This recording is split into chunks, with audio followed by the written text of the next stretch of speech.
Welcome to what's going to be a joyous day. Laura and I are thrilled you're here. I don't know if you've heard from Margaret yet, the CEO of the Bush Center. We're delighted she is here to welcome you all as well. I want to thank Charity Wallace, the very capable, able director of the Women's Initiative here at the Bush Center. I welcome leaders from SMU. Paul Ludden's here, other students of SMU, members of the community. I particularly want to welcome our supporters, men and women who care deeply about advancing women's freedom in the Middle East, and we thank you for your support. We are honored that the Women's Initiative Fellows of the class of 2013 and 2014 have joined us. We thank you for your courage. We thank you for your vision.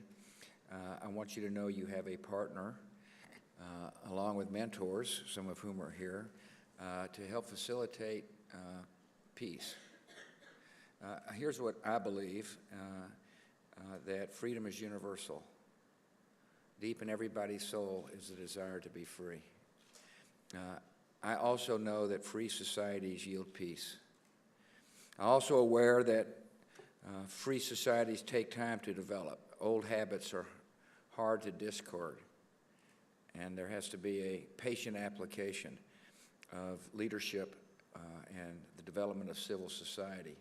And I firmly believe that women will lead the movement, and therefore we at the Bush Center are acting upon these beliefs. I look forward to greeting you a little later on. I'm looking forward to following your progress as leaders in the communities in which you live. And once again, I thank you for your willingness to be a leader, to do hard things necessary to improve the lives of the people in the countries in which you live, which in turn improves the lives of the American citizens as well. Anyway, it is my honor to introduce the keynote addresser. That would be the former First Lady, current wife of the 43rd President, Laura W. Bush.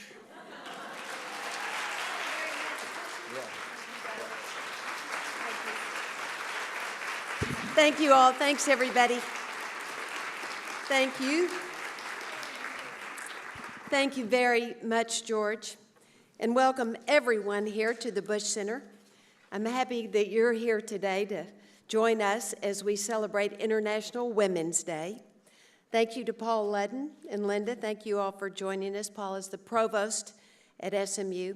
And a special thanks to our sponsors and our donors who make this Women's Initiative possible. Thank you all very, very much for your generosity. Now that George and I are back home in Dallas, living what I call the afterlife, in a state George calls the Promised Land, we've established at the Bush Presidential Center the Bush Institute, which is a public policy institute that addresses the policy areas that were the most important to us when George was president. And as you might guess, and as you just heard from George, there's an overriding theme of freedom. Freedom from ignorance, our education initiative. Freedom from disease, our global health initiative. Promoting free enterprise as part of our economic initiative. And, of course, and you all represent it, our freedom from tyranny, human freedom, and especially freedom for women to be able to pursue their dreams and have the same rights as men across the world. George has a special program to support the men and women of the United States military, and I'm chairing the Women's Initiative, which obviously Charity is the program director of. We're here today because of the signature initiative of the Women's Initiative. The Bush Institute's Women's Initiative works to give women and girls the skills they need for success through access to education, health care, and economic opportunity. And today, as we celebrate International Women's Day, we're reminded of all the women who've come before us, the ones who forged the way for us to have increased opportunity, and that will forge the way for many, many women around the world. And of course, on this day, I also think of the women who will come after us, like my granddaughter, Neila. And I'm looking forward to the kind of life that they'll live and the way they'll reach out around the world to their sisters everywhere. A little more than 100 years ago, women marched in the streets of New York and cities in Europe, demanding equal pay, shorter hours, and the right to vote. Today, women in Egypt, Tunisia, Afghanistan, Burma, and many other countries across the world are standing up and speaking out for their rights. In 1911, women in several countries began to mark one day every year as International Women's Day, a day set aside to champion equal opportunity for women worldwide. Today, we live with the benefits of their courage and their determination. Of course, we know that we haven't achieved equal opportunity in the workplace everywhere in the United States and in many other parts of the world. But we've seen dramatic progress. When my mother was born in 1919, the 19th Amendment, giving American women the right to vote, had not been ratified.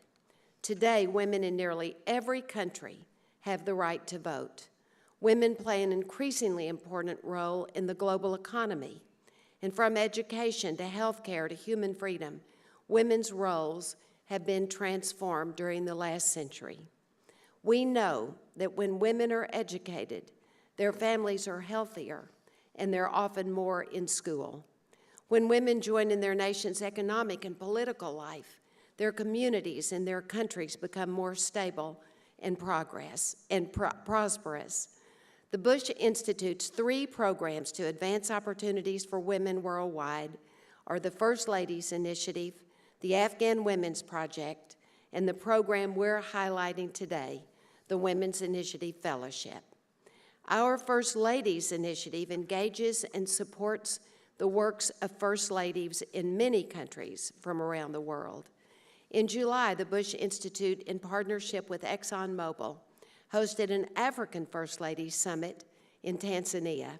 First Lady Michelle Obama and Great Britain's Cherie Blair joined George and me and the African First Ladies to discuss solutions for improving women's access to health care, education, and economic opportunity. The First Ladies learned more about the Bush Institute's Pink Ribbon, Red Ribbon initiative. We launched Pink Ribbon, Red Ribbon by building on the existing AIDS platform that was already established across Africa to expand it to combat breast and cervical cancer. Cervical cancer is the leading cause of cancer death among women in sub-Saharan Africa, and many young women, 18 and 19 years old, are being diagnosed with cervical cancer. So we're using the platform of PEPFAR, the President's Emergency Plan for AIDS Relief, that George established across Africa to add services to screen and treat for cervical and breast cancer. Another one of the Bush Institute's Women's Initiative program is the Afghan Women's Project. Afghan women have made hard-won gains in the past decade. Our Afghan Women's Project highlights Afghan women's success and tells their personal stories and supports the most effective programs that serve them. We're documenting the success of Afghan women because we know that their rights remain fragile, especially as our troops are drawn down. We know from research that the full inclusion of women in every part of society makes for a more prosperous and stable world. And we're working through each of these programs to make sure that women are included in every part of the world. It's important to invest in women, and that's what we're doing at the Bush Institute. Today, you can see what our investment is doing for our Women's Initiative Fellows. The Women's Initiative Fellowship is a year-long program that equips and empowers women to become effective leaders in their home countries and gives them the skills to start to build and establish a strong civil society.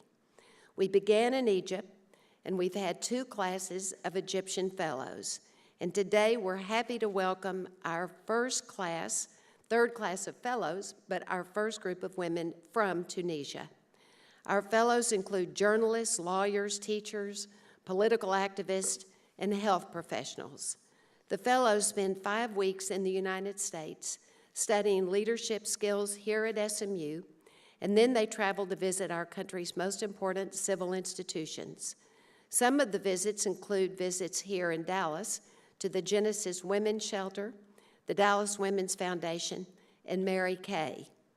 The New York Stock Exchange and Kate Spade and ABC are where they visit in New York. And then in Washington, they visit the State Department and Capitol Hill and other of our civil institutions in D.C. And finally, they travel to Silicon Valley, where they go to Google, Cisco, Facebook, and Twitter. When these fellows return to their home countries, the women have each other, and they can introduce each other to their colleagues and their families, thereby expanding their networks in Egypt and now in Tunisia. Each fellow is paired with a prominent American woman in her own profession who will serve as her mentor for the year. They spend the week together here in the United States, and then they stay in regular contact throughout the fellowship year. We have 15 mentors with us here today. Please stand to be recognized. And thank you very much to our mentors.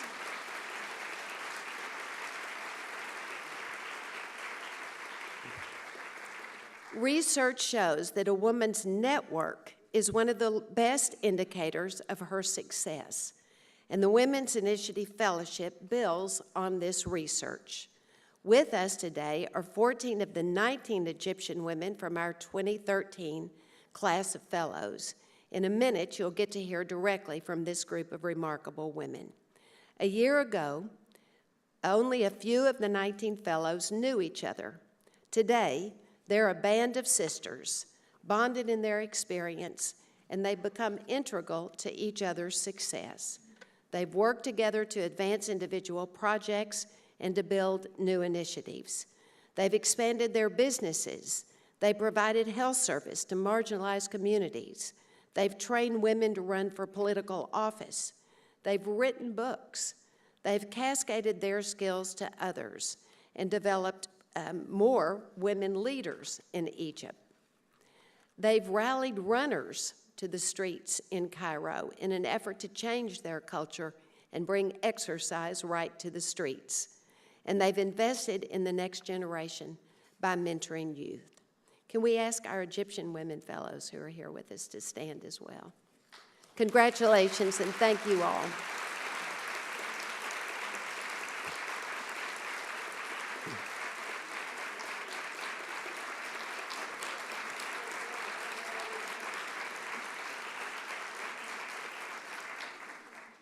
Our first 2 classes of fellows from Egypt are working together now to establish a strong network of women and to help build a more stable and prosperous Egypt.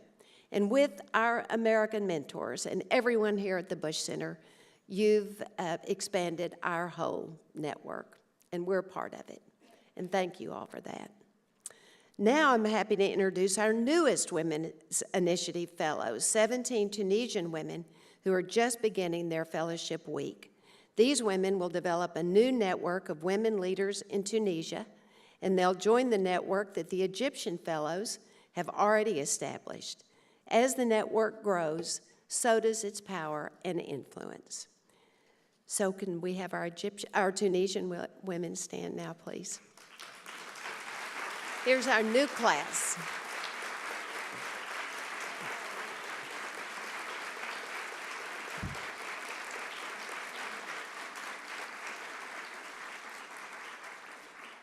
Two years ago, the world watched with cautious optimism as Arab women stood side by side with men and demanding equal rights and representative governments.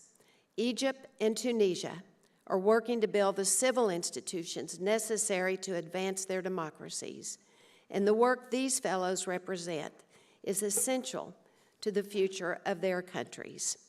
Several of the Egyptian fellows have told us how they've had to use all the skills they learned from their fellowship to negotiate for new jobs, to influence leaders in their communities, and to teach other women about their value and worth. They're courageously pioneering the way for women and girls in Egypt, and we're so proud of their achievements. I'm confident that next year the Tunisian fellows will have the same great stories of progress to tell us. I think of the progress my mother has seen in her lifetime, what my daughters have seen in their short lives, and I can't help but wonder, what kind of world will my granddaughter know? As we celebrate International Women's Day, we consider the legacy that we will leave our children and our grandchildren. The choices we make, the actions we take, will shape the world that they inherit. And so we must recommit ourselves to addressing the inequities that still affect women. President Bush and I are proud to stand with women and to support them through the Women's Initiative Fellowship at the Bush Institute. And we're so proud of our fellows. Now, you'll get to hear from one of our 2013 fellows and mentors, and then from all of the 2013 fellows about their experiences. Thank you all very much, and thank you, Charity. Thanks.